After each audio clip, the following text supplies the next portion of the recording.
Hello વિદ્યાર્થી મિત્રો, શ્રી કન્યા પ્રાથમિક વિદ્યાલય કાલાવડ ઈ-લર્નિંગ એપ્લિકેશનમાં આપ સૌનું હાર્દિક સ્વાગત છે। વિષય વિજ્ઞાન ધોરણ 6 સેમેસ્ટર 2 એની અંદર ચેપ્ટર નંબર 9 ચેપ્ટરનું નામ છે સજીવો, લક્ષણો અને નિવાસસ્થાન। બરાબર। હવે આગળના લેક્ચરની અંદર આપણે જોઈ ગયા હતા કે શું દરેક સજીવને ખોરાકની જરૂરિયાત હોય છે, શું દરેક સજીવ ઉત્તેજનાને પ્રતિચાર આપે છે। ત્યારબાદ જોયું હતું કે શું દરેક સજીવ છે એ શ્વસન કરે છે। ત્યાર પછીનો પોઈન્ટ હતો કે શું દરેક સજીવ પોતાના જેવો બીજો સજીવ છે એ ઉત્પન્ન કરી શકે છે। ત્યાર પછીનો નેક્સ્ટ પોઈન્ટ હતો કે શું દરેક સજીવ છે એ હલનચલનની ક્રિયા છે એ દર્શાવે છે કે નહીં। બરાબર। એની અંદર આપણે થોડીક વાત કરી હતી કે વનસ્પતિ છે એ પણ જેવી રીતે પ્રાણીઓ છે એક જગ્યાએથી બીજી જગ્યાએ હલનચલનની પ્રક્રિયા દ્વારા જઈ શકે છે। બરાબર। એના વિશે માહિતી મેળવી હતી। એવી રીતે શું વનસ્પતિ પણ એક જગ્યાએથી બીજી જગ્યાએ જઈ શકે છે? તો કે ના, એ એક પ્રકારનું સજીવ જ છે, પરંતુ તે હલનચલનની ક્રિયા છે કરી શકતી નથી, પરંતુ તે એક પ્રકારનું હલનચલન દર્શાવે જ છે કોઈને કોઈ રીતે। બરાબર। એની અંદર આપણે જોયું હતું કે વનસ્પતિના પુષ્પ છે એ ખીલે છે અને બંધ થાય છે। ત્યારબાદ એવી જ રીતે મૂળ છે પાણી દ્વારા શોષાયેલ ખનિજ ક્ષારો અને પાણીનું વહન છે પ્રકાંડ મારફતે વનસ્પતિના પર્ણ અને વિવિધ ભાગ સુધી પહોંચે છે। હવે આપણે જોયું કે દરેક સજીવોમાં કેટલાક સામાન્ય લક્ષણો હોય છે। તે બધા ખોરાકની જરૂરિયાત, શ્વસન, ઉત્સર્જન, પ્રતિચાર, પ્રજનન, હલનચલન તથા મૃત્યુ છે એ દર્શાવે છે। આપણે આગળના લેક્ચરની અંદર જ જોઈ ગયા હતા કે દરેક સજીવ છે એ જન્મ લે છે અને મૃત્યુ પામે છે। હવે જેવી રીતે સજીવો મૃત્યુ પામે છે એવી જ રીતે બીજા સજીવો છે એ જન્મ લે છે। એટલા માટે મનુષ્ય છે પોતાની જાતિ છે એને હજારો વર્ષો સુધી છે એ ટકાવી રાખે છે, કારણ કે દરેક મનુષ્ય છે એ પ્રજનનની ક્રિયા કરીને પોતાના જેવો નવો સજીવ ઉત્પન્ન કરી શકે છે। શું આપણે પોતાની કેટલીક નિર્જીવ વસ્તુઓને પણ ઓળખીએ છીએ કે જે આવા કોઈ લક્ષણો ધરાવતી હોય? બરાબર, એવો તમને પ્રશ્ન પૂછ્યો છે। તો કે ગાડીઓ, સાયકલ, ઘડિયાળો અને નદીનું પાણી સ્થાનાંતર કરે છે। બરાબર। હવે જેવી રીતે આપણે વાત કરી કે દરેક સજીવ છે એ હલનચલન દર્શાવે છે, એક જગ્યાએથી બીજી જગ્યાએ સ્થાનાંતર પણ કરે છે, તો એવી આપણી આસપાસ ઘણી બધી વસ્તુઓ આવેલી છે કે જે નિર્જીવ છે પરંતુ એ સજીવો જેવા અમુક લક્ષણો ધરાવે છે। એની અંદર ઉદાહરણ જોયું તો કે ગાડીઓ જોઈ, એ પણ એક જગ્યાએથી બીજી જગ્યાએ જઈ શકે છે। એવી રીતે સાયકલ છે એ પણ એક જગ્યાએથી બીજી જગ્યાએ જઈ શકે છે।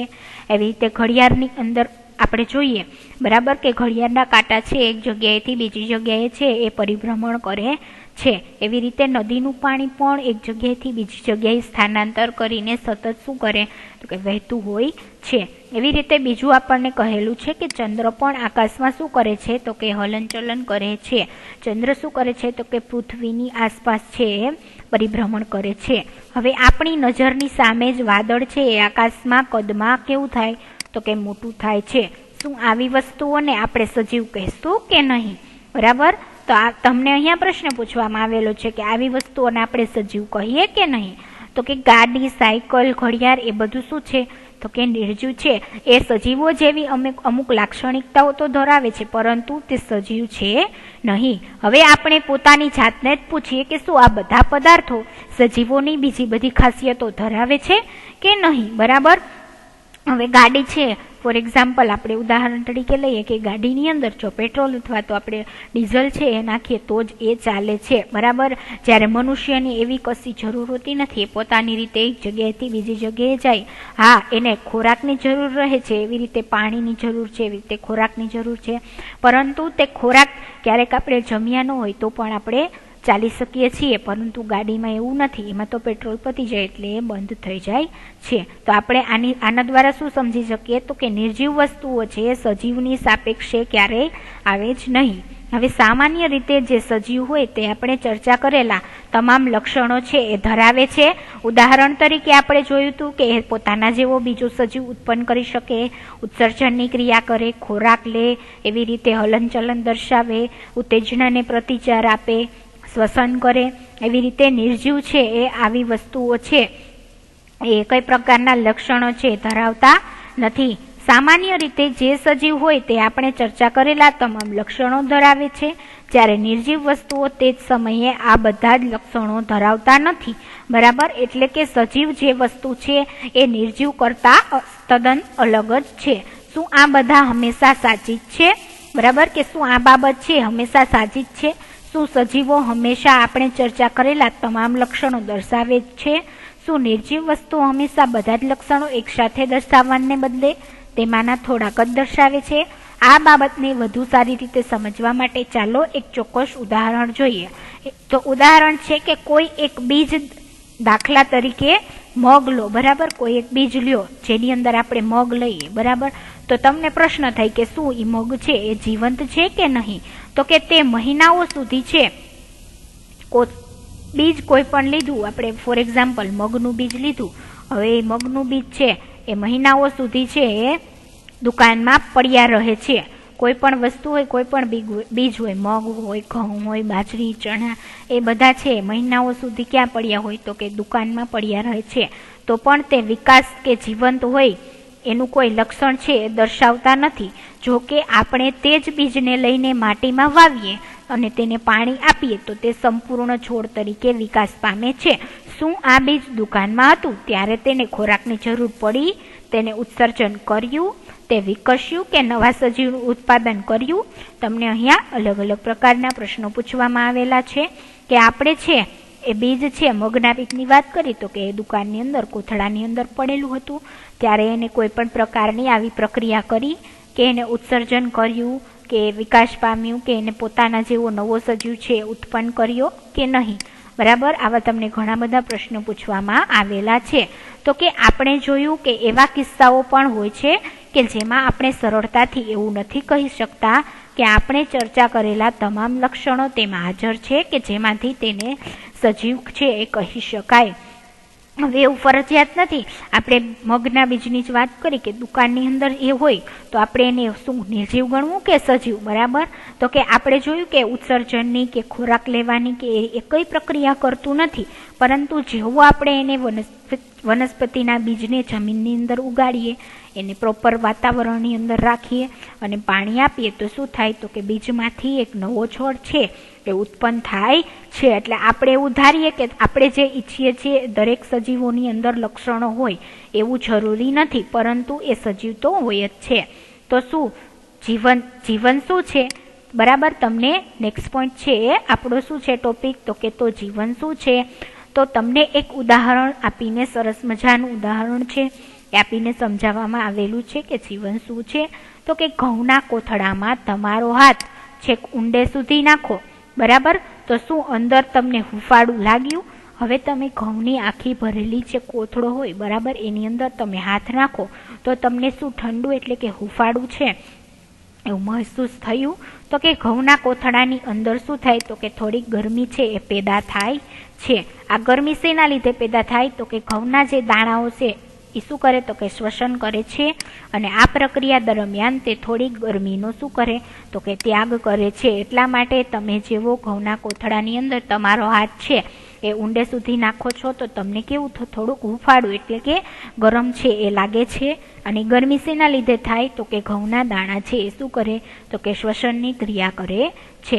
હવે આપણે જોયું કે બીજમાં અન્ય કોઈ જૈવિક પ્રક્રિયાઓ કાર્યરત ન હોય ત્યારે પણ શ્વસનની ક્રિયા તો જોવા મળે જ છે. જે આપણે અહીંયા જ ઉદાહરણ દ્વારા સમજ્યા કે ઘઉંના કોથળાની અંદર ઘઉં ભરેલા હોય તો ઘઉં શું છે? તો કે એક બીજ છે.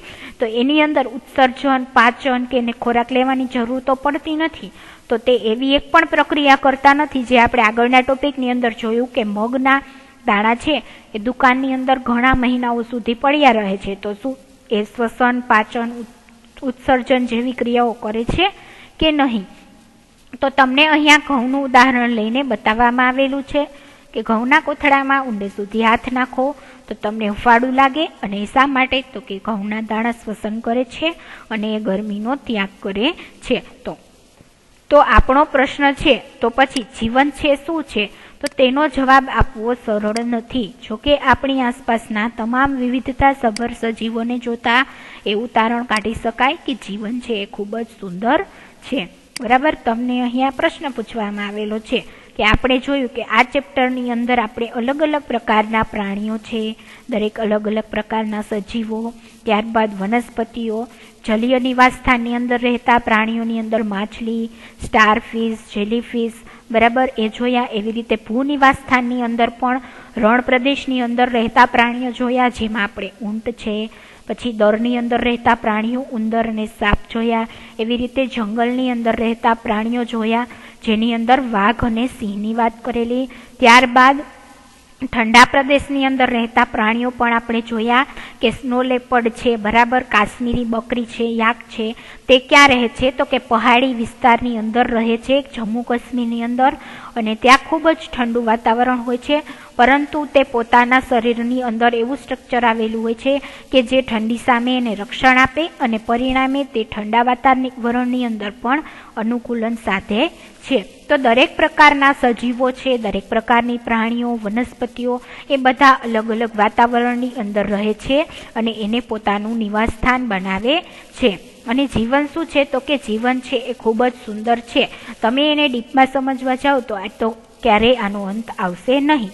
એટલા માટે તમને છેલ્લે કહેવામાં આવેલું છે કે જીવન શું છે તો કે ખૂબ જ સુંદર છે. તો વિદ્યાર્થી મિત્રો, સેમેસ્ટર 2ની અંદર આ આપણું ચેપ્ટર નંબર 9 છે એ કમ્પ્લીટ થાય છે. તો તમારે છે એના સ્વાધ્યાયના જે પ્રશ્નો આપેલા છે, બરાબર, એ તમારે તમારી પાકી બુકની અંદર લખવાના છે અને પાકા કરવાના છે. એની અંદર આપણે જોઈ લઈએ તો કે નિવાસ સ્થાન એટલે શું, એની ડેફિનેશન તમને આપેલી જ છે. ત્યારબાદ રણમાં જીવન જીવવા માટે થોર કઈ રીતે અનુકૂલિત થયેલા હોય છે એ પણ તમે થિયરી વાંચીને એનો જવાબ લખી શકશો. ત્યારબાદ તમને પ્રશ્ન 3ની અંદર ખાલી જગ્યા પૂરો, તમને અલગ ખાલી જગ્યા આપેલી છે, તમને પૂરવાની કીધી છે.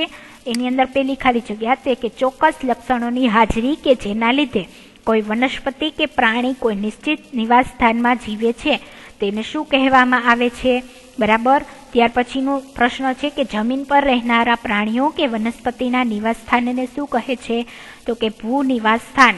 પાણીમાં રહેનારા પ્રાણીઓ કે વનસ્પતિના નિવાસ સ્થાનને શું કહેવાય, જલીય નિવાસ સ્થાન. જમીન, પાણી અને હવા એ નિવાસ સ્થાનના શું છે તો કે અજૈવિક ઘટકો છે.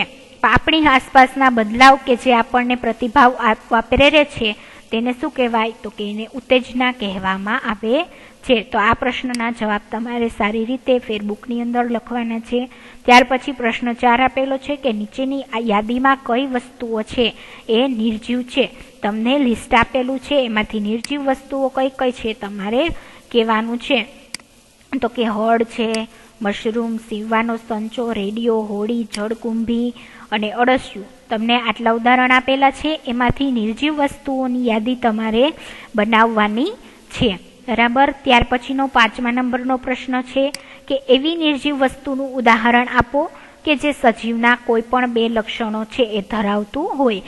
આપણે આપણા ચેપ્ટરની અંદર ઘણા એવા ઉદાહરણો જોઈ ગયા કે જે નિર્જીવ વસ્તુ છે પરંતુ એ સજીવ જેવા ઘણા બધા લક્ષણો ધરાવે છે. એ તમારે એક ઉદાહરણ લખવાનું રહેશે. ત્યારબાદ પ્રશ્ન નંબર 6, નીચેની યાદીમાં આપેલા નિર્જીવ વસ્તુઓમાંથી કઈ વસ્તુઓ છે ક્યારેક સજીવનો પણ ભાગ હતો, બરાબર. તમને અહીંયા પ્રશ્ન નંબર 6ની અંદર એવી યાદી આપેલી છે કે એની અંદર તમને અમુક નિર્જીવ વસ્તુઓ છે એ આપેલી છે કે જે ક્યારેક સજીવનો ભાગ હતો, તો તમારે એનું લિસ્ટ બનાવવાનું છે. એની અંદર તમને માખણ, ચામડું, માટી, ઊન, ઇલેક્ટ્રિક બલ્બ, રસોઈનું તેલ, મીઠું, સફરજન, રબર, આટલા ઉદાહરણો આપેલા છે. એ ઉદાહરણોમાંથી તમારે એવી વસ્તુ છે શોધી કાઢવાની છે કે જે ક્યારેક સજીવનો ભાગ હતો. ત્યાર પછીનો પ્રશ્ન નંબર 7 જોઈએ તો કે શા માટે ઘાસના મેદાનમાં રહેતા પ્રાણીઓ માટે જીવતા રહેવા માટે ઝડપ છે એ ખૂબ જ અગત્યની છે, બરાબર. આપણે જોયું હતું કે ઘાસના મેદાનની અંદર પણ અમુક પ્રકારના પ્રાણીઓ છે વસવાટ કરે છે, જેમ કે સસલું છે, હરણ છે, સાબર છે, સિંહ, વાઘ, એ બધા શું કરે તો કે જંગલની અંદર રહે છે.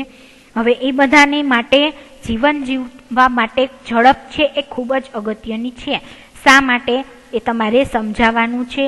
આ પ્રશ્ન તમને પરીક્ષાની અંદર 3 માર્ક્સની અંદર પણ પૂછાઈ શકે, બરાબર. તો તમારે થોડીક ડિટેલમાં એની માહિતી આપવાની રહેશે.